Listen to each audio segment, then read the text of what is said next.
विधानसभेपाठोपाठ विधान परिषदेचं विरोधी पक्षनेतेपद रिक्त असल्यानं अर्थसंकल्पीय अधिवेशन दोनही सभागृहांचं कामकाज विरोधी पक्षनेत्याविना पार पडणार आहे अशी एकूण चिन्ह दिसतात। राज्याच्या इतिहासात दोन्ही सभागृहांची विरोधी पक्षनेतेपद रिक्त असण्याचा प्रकार पहिल्यांदा घडतोय।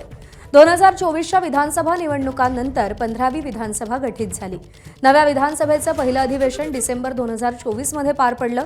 सर्वसाधारणपणे पहिल्या अधिवेशनात विरोधी पक्षनेत्याची निवड होते, मात्र विरोधी बाकावरील सर्वात मोठ्या पक्षाच्या सदस्यांची संख्या ही एकूण विधानसभा सदस्य संख्येच्या 10% इतकी नसल्याचं कारण देत विधानसभा अध्यक्षांकडून विरोधी पक्षनेते पदाचा निर्णय प्रलंबित ठेवण्यात आलेला आहे।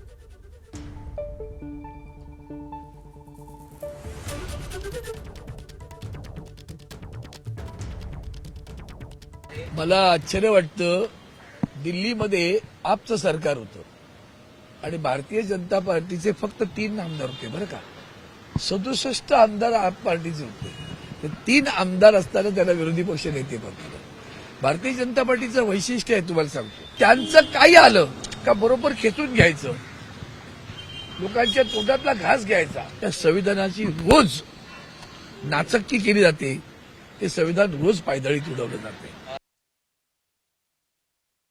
म्हणजे एकूण सभागृहाच्या संख्येच्या 1/10 संख्या ही कुठल्याच पक्षाकडे नसल्यामुळे ते बरेच दिवस या विषयात काही निर्णय करत नाहीयेत।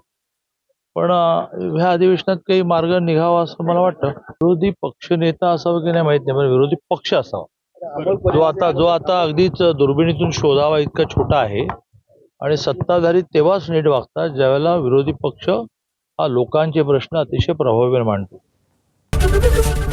एबीपी माझा, उघडा डोळे बघा नीट।